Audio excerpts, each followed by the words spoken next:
When it comes to relationships and personality, nothing has been studied more extensively than borderline personality disorder. Both counsellors and the hospital systems are very motivated to find out what underlies borderline personality disorder and how to treat it, because they present so frequently to healthcare professionals when it comes to things like addiction and also self-harm.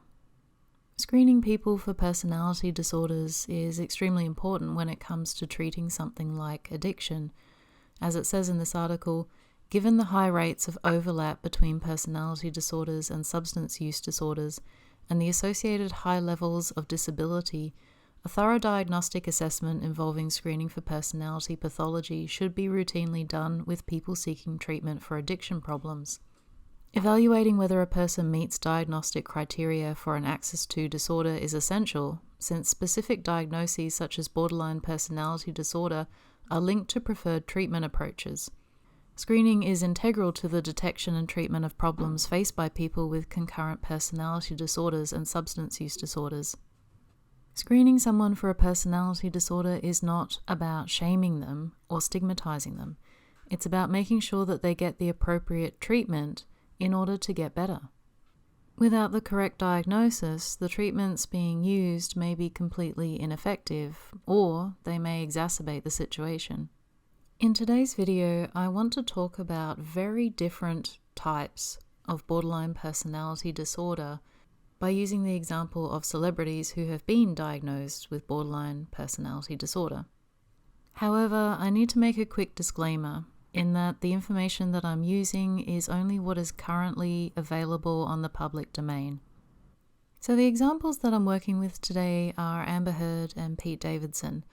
Now, Pete Davidson has openly spoken about his mental health and has acknowledged that he has a diagnosis of borderline personality disorder, and that's how he's being treated. So he's quite open and vocal about that.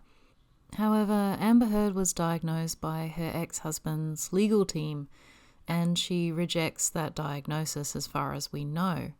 So her diagnosis of borderline personality disorder is open to speculation, and we can only guess at what her mental health actually is. So in this situation, it's a hypothetical diagnosis.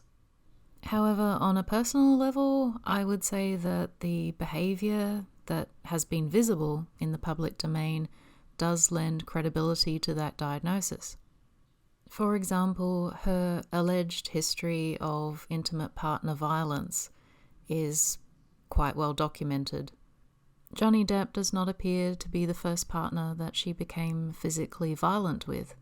And then there was some strange behavior during the trial, where she seemed to emulate her ex-husband in clothing. Something like that could suggest a form of identity diffusion. Again, this lends credibility to the diagnosis supplied by Johnny Depp's legal team and the psychologist that they hired. Does that mean that Johnny Depp is a saint? No, not necessarily. He might have some behavioral issues of his own. He certainly seems to have substance use issues, but that's probably for another video. There's a huge difference between Amber Heard and Pete Davidson when it comes to the way that they take responsibility or fail to take responsibility for their behavior and their actions. Pete has actively sought help and taken personal responsibility for his own healing and changing the behavioral patterns that have been toxic in his life. Amber, on the other hand, seems to shirk and reject any accountability for her part in the toxic relationships that she's had. And this is why I wanted to contrast these two very different examples of borderline personality disorder, because there is a huge difference between different types of people diagnosed with borderline personality disorder. There seems to be very distinct types of motivation behind the same behaviors. For example, someone diagnosed with BPD will often engage in self-harm and addiction. But what is behind that behavior? The behavior is how BPD is diagnosed, but it doesn't necessarily tell the clinician what they're dealing with. For example, someone who is suffering from addiction might be trying to escape from pain. Some people self-medicate or harm themselves to escape from or alleviate extreme emotional distress, whereas others might use self-harm as a means of manipulating and controlling the people around them and indulge in substance use to avoid responsibility and seek self-centered pleasure. So the motivation behind very similar behavior can be quite different. Now, this doesn't excuse the behavior. The behavior is still problematic and toxic and damaging, so it needs to change, but it might change the way that someone is treated. Theodore Millon is pretty much the expert in the field of borderline personality disorder. He has extensively studied people who have BPD, and he has come up with 4 subtypes of the disorder: petulant, impulsive, discouraged, and self-destructive. The subtypes can be grouped into 2 categories. One category is externalising behaviour, as exemplified by the petulant and the impulsive BPD.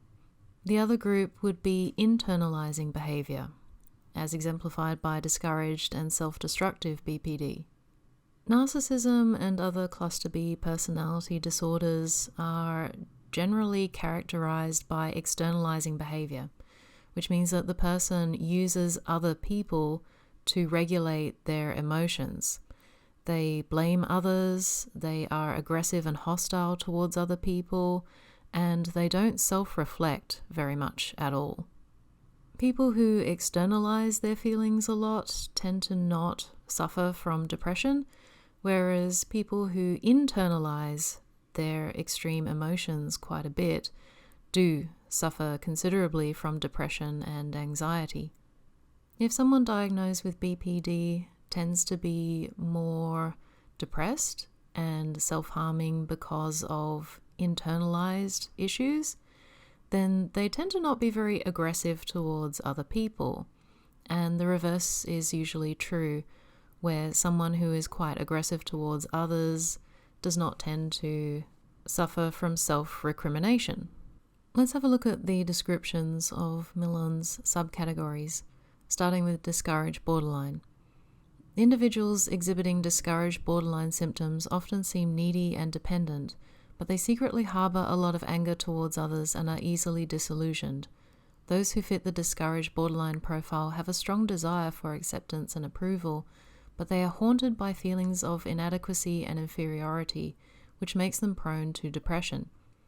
People with discouraged borderline tendencies are more likely than other BPD sufferers to resort to self-harm as a coping mechanism, and if they don't get the help they need, they can eventually become suicidal. People with impulsive borderline symptoms can be energetic, charismatic, and exciting to be around, but they are easily bored and are quick to become angry or upset when others let them down, according to their perceptions. And as a result, they are frequently involved in conflicts. Impulsive borderline types like to be noticed, but also have strong antisocial instincts, meaning they prefer to control the direction of their social engagements. Their need to be the center of attention and avoid boredom can lead them to practice a wide range of risky behaviors. Men and women with impulsive borderline tendencies often act rashly without considering the consequences, and they frequently suffer injuries or fall victim to addiction as a result of their capricious actions. For the petulant borderline personality description, individuals showing petulant borderline characteristics are unpredictable and difficult to please. They are often irritable and prone to outbursts of anger and frustration, and they are impatient with other people and quick to become disillusioned when they don't get what they want.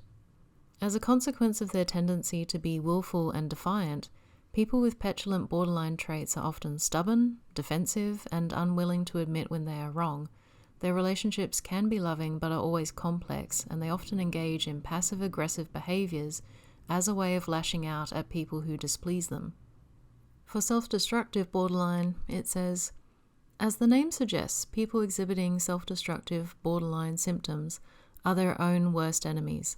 They are prone to all types of dangerous behavior, and they have a tendency to sabotage themselves when it appears they might be making progress in life. Those who suffer from self-destructive borderline systems lack a stable sense of self, and they are so dependent on others that their fear of abandonment often runs out of control. Men and women with self-destructive borderline symptoms are frequently moody, bitter, and filled with anger they may or may not express. Much of their difficulty is caused by unconscious and unacknowledged desires, which can interfere with their ability to benefit from therapy. In my opinion, people who are suffering from BPD generally have two choices. They can either turn their anger and frustration towards themselves, or they can turn it towards other people. And how they choose to manage those extreme emotions determines a lot about how they can be treated. For example, if borderline is comorbid with narcissism, then it's extremely resistant to treatment. Let's have a look at some of the research into comorbidity between borderline and narcissism. In this article from Very Well Mind, it says, borderline personality disorder and narcissism, more accurately narcissistic personality disorder or NPD, are both personality disorders in the cluster B category. When the two occur together, symptoms of each may worsen. It may be more challenging to diagnose and treat the conditions, but it's possible that treating BPD may help alleviate some of the symptoms of NPD. While the overlap between NPD and BPD is discussed often in the popular psychology literature and online, very few careful studies of the co-occurrence of NPD and BPD have been conducted. One older study reported that almost 39% of people with BPD also have NPD. A 2018 study that drew from a treatment-seeking sample rather than a community sample found that about 13% of patients with BPD also meet the diagnostic criteria for NPD. Another 2018 study showed a strong correlation between BPD and a certain type of narcissism, vulnerable narcissism, which is characterized by hypersensitivity, defensiveness, and low self-esteem. The same study also found that male patients had higher narcissistic scores than female patients, but its sample size was small. Narcissistic personality disorder is one of 10 personality disorders in the DSM-5. NPD is one of the cluster B, or dramatic erratic personality disorders. Narcissistic personality disorder is characterized by the presence of 5 or more of the following symptoms: a sense of entitlement, an inflated sense of self-importance, arrogant, egotistical, or haughty behavior, envious of others or believing that others are envious of them, lack of empathy, preoccupation with fantasies of success, power, brilliance, beauty, or ideal love, requiring excessive admiration, taking advantage or exploiting others, believing that they are special and can only be understood by other special or high-status people. Borderline personality disorder is also a cluster B personality disorder. It is characterized by consistent changes in behavior, mood, and self-image. Episodes of anger, depression, and anxiety lasting up to a few days are common for people with BPD. People with BPD frequently change their opinion of themselves and others, and their interests. Drastic changes in opinion often lead to tumultuous or unstable relationships with others. Other symptoms of BPD include extreme fear of abandonment, impulsive behaviors such as unsafe sex or substance use, self-harm, and thoughts of suicide. There are a number of theoretical reasons to believe that someone with both NPD and BPD would be less likely to get better over time. People with NPD can be resistant to treatment and often have poor insight into the ways that their behaviors are detrimental to themselves and others. Also, people with NPD may cause more emotional pain to others than they cause themselves. This can mean that their motivation to change their behavior is very low. Research does suggest that when people have both borderline personality disorder and narcissism, their BPD symptoms are less likely to improve over time. One study that followed BPD patients over 6 years found that rates of co-occurring NPD were fairly low, about 6%, in patients whose BPD eventually went away or remitted. However, rates of co-occurring NPD were higher, around 19%, in patients whose BPD did not remit after 6 years. So there is a subset of people with non-remitting BPD and higher rates of NPD. In other words, the situation is not totally hopeless if someone has narcissistic tendencies along with borderline. However, externalizing behaviors are an indication that someone is less likely to either seek treatment or to benefit from treatment, whereas internalizing behaviors are actually quite successful in treatment. Blaming others for the way that they behave is not going to help them get better. It's not going to give them good relationships.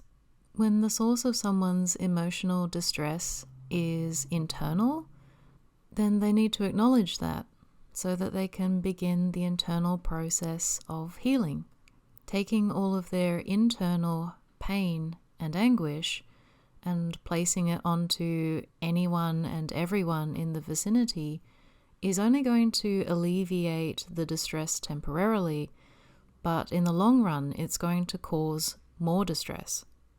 Dialectical behavioral therapy is designed for BPD, as long as the person has been correctly diagnosed. If the person is incorrectly diagnosed, or if the diagnosis is incomplete, then the treatment may not be appropriate. The issue may be the diagnosis of subtypes, or the issue may be the diagnosis of comorbid issues, such as narcissistic personality disorder or complex PTSD. There has been extensive debate and research into where the line exists between borderline personality disorder and complex PTSD. As it says in this article builds on a previous review which concluded that complex post-traumatic stress disorder could not be conceptualized as a subtype of either PTSD or BPD. Recent research is reviewed that extends and clarifies the still nascent understanding of the relationship between CPTSD and BPD. The circumscribed formulation of adult CPTSD that has been developed, validated, and included in the 11th edition of the International Classification of Diseases has spurred research aimed at differentiating CPTSD and BPD both descriptively and empirically. A newly validated developmental trauma disorder syndrome for children and adolescents provides a basis for systematic research on the developmental course and origins of adult CPTSD and BPD. 4 decades after complex post-traumatic stress disorder was first defined and proposed as an alternative diagnosis to borderline personality disorder for conceptualizing and treating the symptoms of adults who had suffered prolonged and severe interpersonal trauma, the validity and utility of CPTSD continues to be debated by mental health researchers. However, it is accepted by many clinical practitioners who view it as a less stigmatizing and possibly more accurate diagnosis than BPD. 7 years after a foundational review on CPTSD and BPD, the relationship of CPTSD and BPD remains an open question. CPTSD was originally defined as a disorder of extreme stress, not otherwise specified, following traumatic victimization with symptoms in 7 domains: emotion dysregulation, altered schemas of self, altered relationships, trauma-related sustaining beliefs, such as morality and spirituality, somatization, and altered perceptions of perpetrators. Somatization, by the way, just refers to bodily or physical symptoms, such as migraines and heart problems. The evidence suggests that PTSD, CPTSD, and BPD are potentially comorbid but distinct syndromes. A hypothesis is advanced to stimulate scientific research and clinical innovation defining and differentiating the disorders, positing that they may represent a continuum paralleling the classic conceptualization of the stress response, with dissociation potentially involved in each disorder. In other words, the subtypes that Millon proposes in his analysis of BPD could be more representative of a distinction between narcissism and complex PTSD. Because of how borderline personality is described in the DSM-5, there's considerable overlap with both narcissism and complex PTSD. Distinguishing between which one you're actually dealing with can become crucial when it comes to treating it. On the surface, many of the behaviors seem to be there for both narcissism and complex PTSD. For example, someone with complex PTSD will rush intimacy, and they can become love bombers, or they are at least very susceptible to love bombing. Narcissists also love bomb and rush intimacy, but again, the motivation behind why they're doing it is very, very different. One is seeking control, and the other one is seeking security. Wanting a secure, committed, and stable relationship is a healthy motivation. Being unrealistic about the person you choose is not necessarily wise. On the other hand, pretending to be stable and committed long enough to ensnare someone into a situation which is hard for them to leave so they have control and start abusing the other person is extremely unhealthy. Pete Davidson and Kim Kardashian may have broken up because it was an unrealistic relationship in terms of him wanting children and marriage, and her currently still being married and already having 4 children. But they genuinely seem to care about each other, and they seem to bring out the best in each other, which is what you want in a relationship. Pete Davidson has been diagnosed with borderline personality disorder, but he has also been diagnosed with PTSD, which leads me to believe that he may be suffering from complex post-traumatic stress disorder rather than borderline personality disorder. Or perhaps it's comorbid, and most of his behaviors are internalizing rather than externalizing. His early life experiences fit in with this model, and it wouldn't surprise me if that was the case. Amber's family environment growing up seems to have been fraught with emotional issues and addiction as well. She's quoted in this article as saying, "My father was violent to my mother, and they really loved each other. He, Depp, makes my dad look like a saint when he falls off the wagon. My dad struggled with alcohol abuse issues his whole life. He's an addict and he was very violent, but I love him very much." Whether Amber was a perpetrator or a victim is something that many people simply don't agree on. I'm leaning towards perpetrator rather than victim, but I'm sure there was an element of victim in there. Either way, she seems to think that a loving relationship can also coexist with domestic violence, which in itself is a serious issue, and may have contributed to the ways that she processes relationships. When it comes to dating, it's extremely important to get to know the other person and to get to know whether or not they have certain issues before committing yourself. It's also important for each person to be working on their own issues and making sure that they're as mentally healthy as possible before they get into a serious relationship. A lifelong commitment to another person is supposed to be what marriage is about, and it's supposed to be stable, secure, and enduring. Someone who refuses to communicate like an adult or be reasonable in a relationship is not sustainable. Someone who is easily bored by stability and by consistency, who feeds on drama and who is unsatisfied with a normal relationship, is not someone that you can build a life with. However, if you are dating someone with borderline personality disorder, or if you have been diagnosed with BPD, you should know that it is treatable and there is hope. But it requires the person to really engage with therapy, choosing to create healthier patterns of behavior and healthier ways of having relationships is very brave, because it requires humility and self-examination. And I applaud anyone who takes those steps in the right direction, and I sincerely wish you all the best.